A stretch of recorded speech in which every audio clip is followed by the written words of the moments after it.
Costumo dizer que prontuários e documentos são assuntos queridinhos de vocês, porque sempre tem muita dúvida, sempre tem gente pedindo para eu fazer conteúdo, para eu esclarecer questões relacionadas a esses assuntos. Então decidi falar hoje sobre prontuário. Quem vai ver, quem não vai ver, perdeu. Qualquer dúvida, gente, mandem aí para mim que a gente já vai esclarecendo. Meia horinha de live, vamos então conversar. Uma coisa que eu pouco falo por aqui sobre prontuário é uma questão de conceito, né? O conselho, o sistema Conselhos de Psicologia fala muito de prontuário e de documentos escritos aí, por uma questão mesmo de conceito. Sempre que a gente ouvir o conselho se referindo a documentos escritos, não sei porque eles utilizam documentos escritos, eu particularmente não conheço documentos que não sejam escritos, mas a gente usa. Ele se refere aí à declaração, ao atestado psicológico, aos relatórios, que agora são 2 tipos, né? Ao laudo e a esses documentos de modo gerais que são decorrentes aí de qualquer serviço psicológico. E o prontuário é tratado como outro tipo de documento, mas eles não consideram, eles não chamam prontuário assim de documentos. Quando vocês ouvirem o conselho falando assim em relação a documentos escritos, eles estão se referindo às diferentes modalidades de documentos, tá certo? E o prontuário, ele não deixa de ser um documento. O próprio conselho considera o prontuário um documento, que inclusive eu gosto de ver a regulamentação que define aí questões relacionadas a prontuário como um respaldo que a gente pode utilizar para nossa atuação. Então eu costumo dizer que ele não é só um direito do usuário do serviço de saúde, mas ele pode sim funcionar muito bem como um respaldo para tudo aquilo que a gente decidir fazer, principalmente aí na área da saúde, mas a gente pode utilizar o prontuário, o formato de prontuário em outras modalidades de serviços também. Lembrando que ele não deixa de ser um documento, inclusive um documento que pode ser utilizado, por exemplo, como uma prova, um respaldo num processo ético dentro do conselho, um processo judicial em outro processo na justiça, tá bom?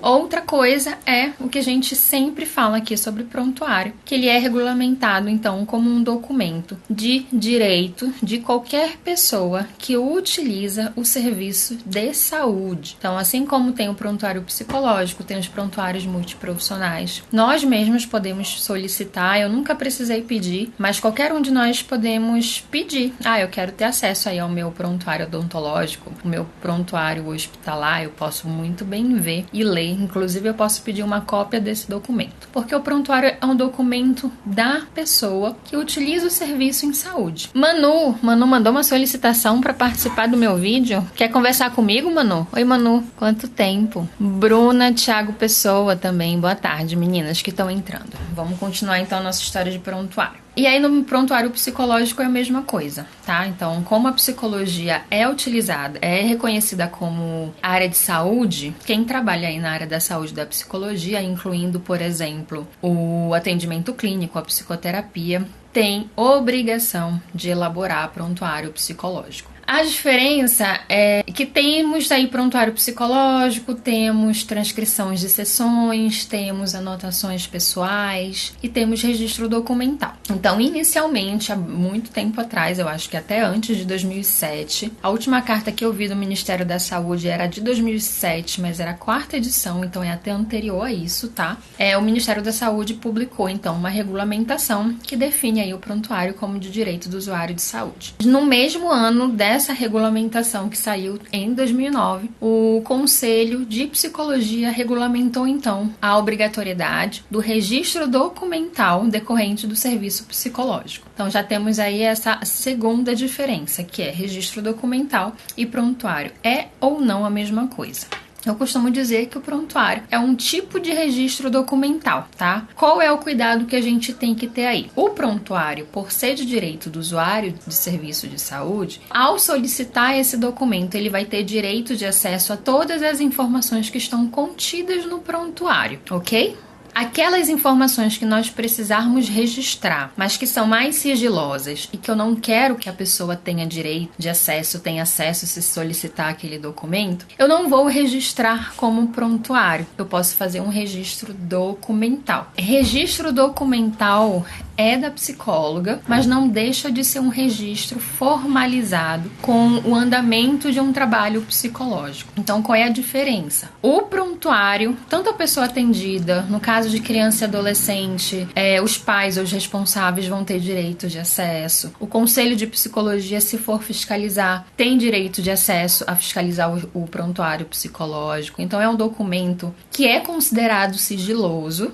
Foi até questionada no penúltimo post que eu fiz sobre os conceitos lá, pensando um pouquinho sobre isso de prontuário, me questionaram. Porque o prontuário, ele é considerado um documento sigiloso. Por que ele é sigiloso? Se a pessoa atendida pode solicitar. Se o responsável por uma criança ou um adolescente pode solicitar. Porque o acesso a esse documento, ele é restrito, tá? Não é qualquer pessoa que pode acessar um prontuário, por ser um documento sigiloso. Manu, sim, não sei como funciona esse troço aqui, porque agora eu estou usando mais. Depois a gente conversa, a gente fala direitinho sobre isso, Manu. E aí, voltando então tudo que for registrado no formato de prontuário, a gente precisa lembrar que a pessoa vai ter acesso, a pessoa que a gente atende tem direito de acesso, um responsável pode ter acesso. Acontece também de recebermos, por exemplo, uma determinação judicial solicitando acesso ao prontuário. Então é tudo isso. O registro documental não é de direito do usuário de saúde. Não é de direito dos pais ou responsáveis, mas por se tratar de um registro formalizado ainda do nosso trabalho, o conselho pode fiscalizar um registro documental se não for um prontuário, ok?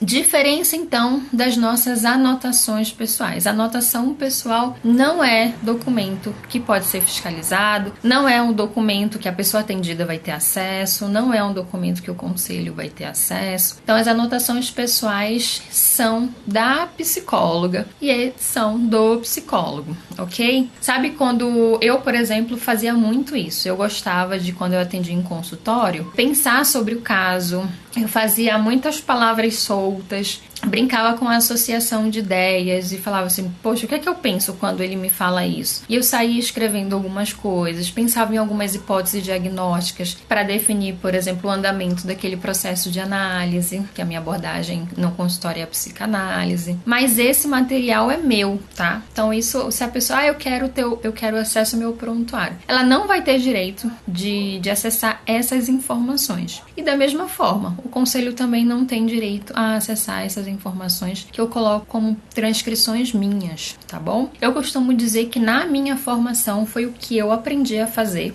Eu não aprendi, me formei, terminei minha faculdade finalzinho ali em dezembro de 2011. Eu não aprendi a fazer prontuário, eu aprendi a fazer transcrição de sessão. Então a gente tinha que fazer um relato de tudo que tinha acontecido na sessão, incluindo aí a citação mesmo de falas do que eu tinha falado, do que a pessoa tinha me falado, como é que eu tinha manejado alguma coisa, porque era isso que a gente levava para nossa supervisão clínica, no atendimento clínico dentro do serviço escola, tá? Só que isso não é prontuário. Transcrição de sessão não é prontuário, tá bom? O prontuário, ele é um documento que tem todas as informações do trabalho prestado, mas a evolução dele é uma síntese, é um resumo, não precisa ir tudo. Muita gente me pergunta, eu posso fazer transcrição? Até fiz um post que saiu dá pouquinho. Eu posso utilizar SIC no prontuário? Posso. Não é recomendável, não é a orientação, para se evitar aí uma exposição desnecessária da pessoa, do registro, tá bom? Mas se a psicóloga tiver um fundamento, tiver um motivo, tiver um porquê, sabendo o que está fazendo, pode registrar uma fala, pode registrar uma transcrição, pode colocar SIC. Isso vai dar análise da psicóloga, beleza? Beatriz Lima Marketing. Boa noite, Beatriz. Boa noite. Eu tô acostumada a fazer live à noite. Boa tarde. Outra coisa muito comum que as pessoas me perguntam, o que nós somos obrigadas a colocar no prontuário? Então vamos lá. Essa é uma estrutura mínima, que é uma estrutura obrigatória. Então, não tem como a gente não colocar essas informações, tá bom? Gente, todas essas informações, a gente encontra facilmente na resolução do Conselho Federal, a 1 de 2009, tá? Não tô tirando da minha cabeça, não. Vem tudo regulamentadozinho nessa resolução. Então, se vocês quiserem conferir, quiserem ler na íntegra, quem produz prontuário, eu até oriento, leia a resolução na íntegra, porque é muito importante a gente saber o que de fato está regulamentado lá. Tá? Até porque dá uma segurança maior para nossa atuação. Eu sei, a gente tendo domínio do que a gente pode ou não pode fazer, facilita muito a nossa rotina da elaboração de prontuário. Tá? Então vamos voltar para a estrutura, que é uma pergunta que eu recebo quase todo dia aqui nesse Instagram. Vai precisar ter a identificação da pessoa atendida. Eu gosto de pensar numa situação de emergência, tá? Então não pegar só, por exemplo, o nome da pessoa. Pegar alguns dados que sejam importantes aí, pensando numa situação de urgência e emergência. Se eu tenho quem contatar, se eu sei o que fazer com os dados da pessoa, tá? Mas pelo menos aí o nome completo, o número de contato, saber onde é que mora, coisas nesse sentido. Mas até isso a psicóloga tem a autonomia de definir o quanto de informações de identificação ela vai registrar ali no prontuário, tá? Se o atendimento é de criança ou de adolescente, lembrar de pegar informações também dos pais ou dos responsáveis por essa criança ou por esse adolescente. Então não colocar só o nome da criança, não colocar só a idade, colocar, aí sim é mais importante esse cuidado de ter um telefone de emergência, telefone dos responsáveis legais, saber onde é que mora, de repente onde é que estuda, beleza? Isso tudo entra aí como identificação da pessoa atendida. Tem que ter também muito claro a identificação da psicóloga responsável pelo trabalho. Então tem que ter o nosso nome completo, podem ser abreviado, mas por se tratar de um documento é importante que seja o nome completo. A palavra psicóloga, identificando que aquela pessoa é a psicóloga responsável pelo serviço que foi prestado ou que está sendo. O nosso CRP, no meu caso, é o 06, muita gente ainda confunde essa informação. O 06 é o meu regional, então o meu regional é aqui de São Paulo, / o número da minha inscrição. Isso precisa estar muito claro também no prontuário, ok? Outra coisa que somos obrigadas a colocar nesse documento é uma demanda inicial, né? É uma queixa, como vocês preferirem falar. Mas precisa ter um registro ali do como é que chegou aquele caso para mim, de como aquela pessoa que chegou até mim, por que ela foi em busca do meu serviço. Então essa demanda inicial ela precisa ser também registrada, tá bom? Qualquer encaminhamento que a gente faça, seja um encaminhamento verbal ou encaminhamento por escrito, para um outro profissional, para uma outra instituição, tem que estar registrado no prontuário. Vai fazer encerramento do trabalho, ou porque realmente aquele trabalho finalizou, ou porque de repente a pessoa nunca mais apareceu, tem que ter o encerramento registrado no prontuário. E a evolução do trabalho, e isso é muito importante porque já troquei bastante ideia com algumas psicólogas sobre isso. A evolução do prontuário, gente, não é necessariamente, tá? O caso evoluindo, né? Não é necessariamente que o processo psicoterapêutico daquela pessoa tá evoluindo, tá progredindo, tá melhorando, tá? Evolução do caso pro prontuário é um registro do trabalho que é realizado. Então a gente tem a obrigação de colocar o registro desse trabalho que, não sei, acho que é muito histórico já, né? Ser denominado aí como uma evolução, mas é um detalhamento resumido, não precisa especificar muita coisa, mas tem que ter um resumo, e é um resumo, tá? Não é, a pessoa compareceu, não é isso, tá? É pra falar se compareceu, o que é que foi minimamente trabalhado naquele atendimento, de repente, como é que a pessoa se apresentou, se ela tava com algum tipo de oscilação de humor, se ela tá trabalhando muito o mesmo assunto, se tem algum conflito familiar, algum conflito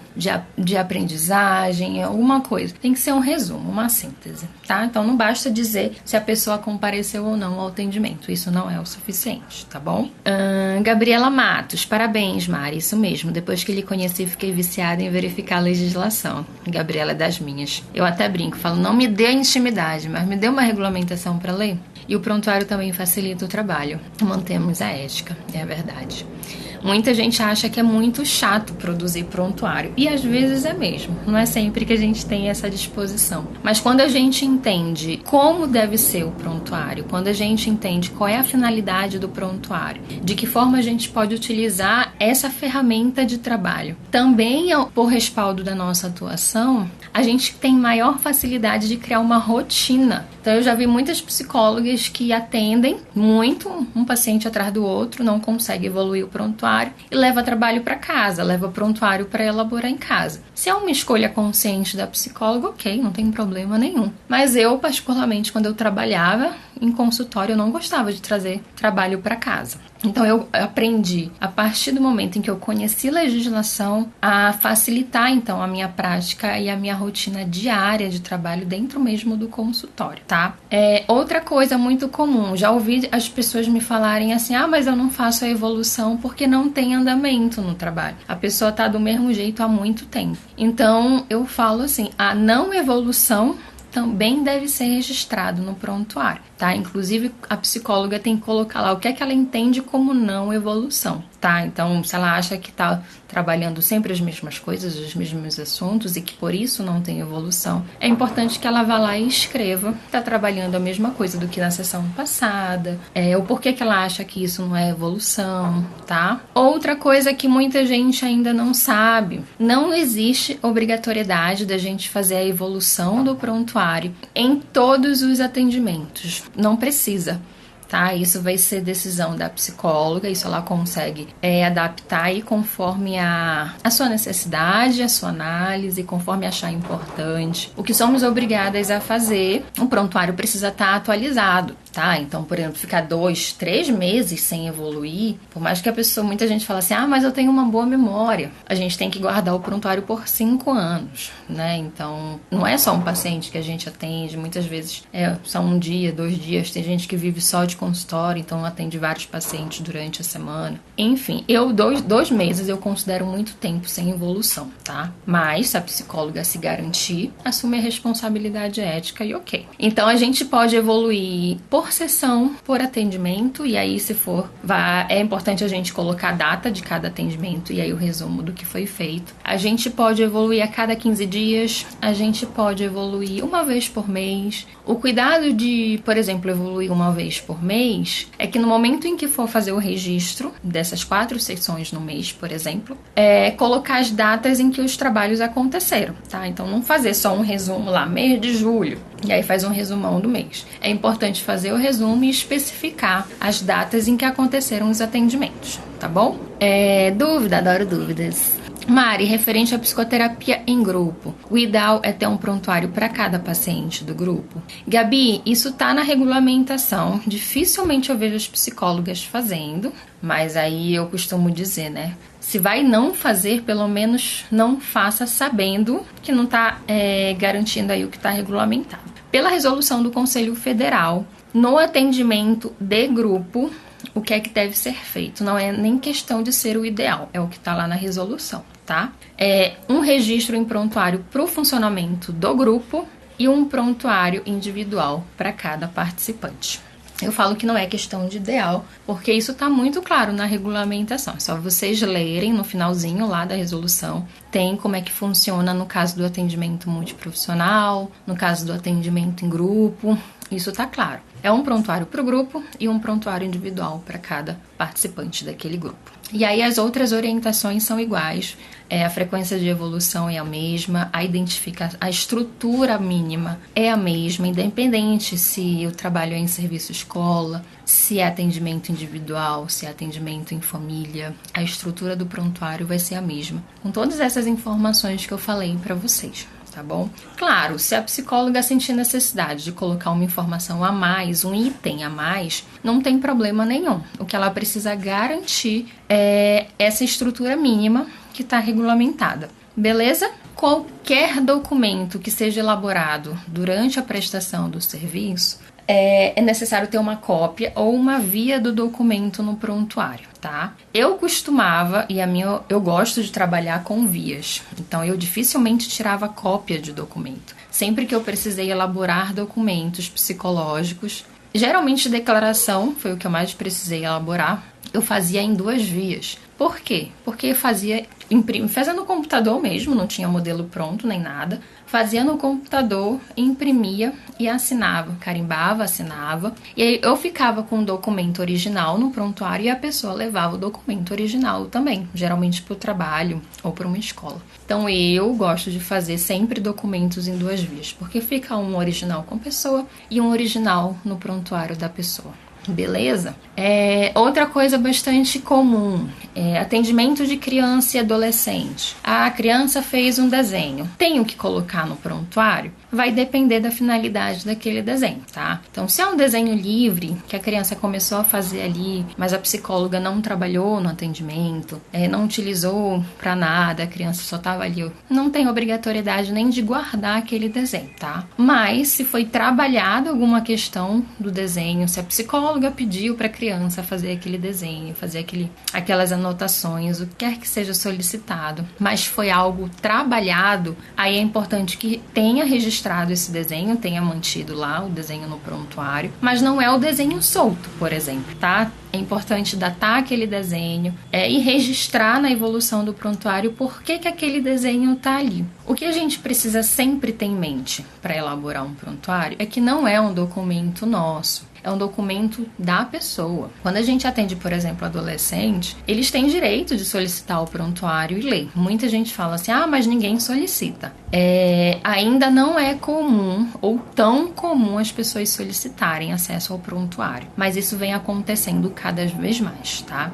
Na época em que eu trabalhava no conselho, era muito comum as pessoas usuários do serviço de psicologia, claro que levando em consideração aí a quantidade de gente que tem em São Paulo, o número de ligações era pequeno, né? Mas muitas pessoas ligavam falando assim, eu pedi o meu prontuário para a psicóloga, ela se negou a entregar. O que é que eu faço? Ela pode se negar? Eu não tenho direito? Então a quantidade de gente que está tendo conhecimento de que tem esse direito, de que pode solicitar o prontuário, vem crescendo, tá bom? Então a gente não pode se negar a entregar, né? A gente não pode se negar a garantir um direito que a pessoa tem regulamentado aí pelo Ministério da Saúde, pelo Conselho de Psicologia, tá bom? Que mais? Já estão controlando o meu tempo aqui de meia hora, esse meu sócios. Gente, prontuário é uma ferramenta nossa diária de trabalho. Inclusive, não precisa ser da área de saúde. O próprio Conselho de Psicologia, para quem não sabe, é título de informação. O Conselho tem um prontuário de todos nós, tá? Então,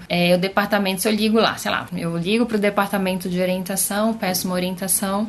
Se elas pedirem meu CRP, minha identificação, vai ficar no meu prontuário que naquele dia, naquele horário, eu liguei perguntando tal coisa. Então, eles consideram isso como um prontuário. Se eu vou lá no atendimento e solicito uma segunda via da minha carteirinha profissional, se eu solicito o cancelamento da minha inscrição, isso tudo vai ficar registrado no documento. E o próprio conselho considera esse documento como prontuário, tá? Então, não precisa ser só consultório. A gente pode utilizar o prontuário em outras modalidades de serviço, mas sempre lembrando isso. Se é prontuário, a pessoa atendida tem direito de acesso àquelas informações. Beleza? Eu costumo dizer que a elaboração de prontuários não é difícil, mas não é tão simples, tá? Por quê? Porque para a gente conseguir incluir na nossa rotina de trabalho a elaboração do prontuário adequado, como ele deve ser feito, tanto para garantir o direito da pessoa atendida, como para garantir o respaldo da nossa atuação, porque é uma materialidade do nosso serviço, então qualquer questionamento, seja da justiça, seja do próprio conselho, de uma conduta nossa, se está registrado no prontuário e o prontuário está de acordo com a regulamentação do conselho, tem um peso muito maior do que só eu chegar pro conselho e falar, olha, eu não fiz isso que a pessoa tá alegando que eu fiz. Aí muito provavelmente eles vêm perguntar, você tem esse trabalho registrado? Se eu não tiver, eu infrinjo aí uma resolução do conselho que me obriga a elaborar o prontuário e eu deixo de ter um peso maior, uma materialidade para provar que o meu trabalho não foi aquele, foi diferente do que foi alegado. Mas enfim. E aí a elaboração desse documento, quando a gente sabe para que ele serve, quem tem direito de acesso, o que eu tenho que obrigatoriamente registrar, o que é que eu posso registrar, o que é que eu não preciso registrar, o que fazer se ele for solicitado por uma pessoa, por um juiz, por uma instituição, pela escola de uma criança, facilita em muito a nossa vida. Então eu digo que não é difícil, porque quando a gente tem esses conhecimentos, a gente consegue de forma muito autônoma, de forma muito segura, elaborar um prontuário psicológico. Se a gente não sabe sobre ética, sobre legislação, aí sim dificulta a nossa vida. Porque toda vez elaborar um prontuário vai ser uma dor de cabeça. Toda vez eu vou ter que, poxa, caramba, o que é que eu vou ter que registrar aqui? Poxa, e tem gente que nem faz prontuário, né? Tem muita gente que fala assim, é sigiloso, então eu não faço prontuário. Não é bem assim, tá bom? Obrigada pra quem falou comigo, obrigada por vocês estarem presentes aqui nessa live, esse horário, numa sexta-feira. Obrigada pelas participações, pelas dúvidas. Eu adoro quando vocês interagem comigo, que eu não fico falando sozinha. Essa live vai ficar disponível por 24 horas, então se vocês conhecerem outras pessoas que têm dúvidas sobre prontuário, querem saber sobre tudo que eu falei aqui, indica lá, pede pra acompanhar a live, que depois de 24 horas o Instagram some com ela. Belezinha? Beijo pra todos!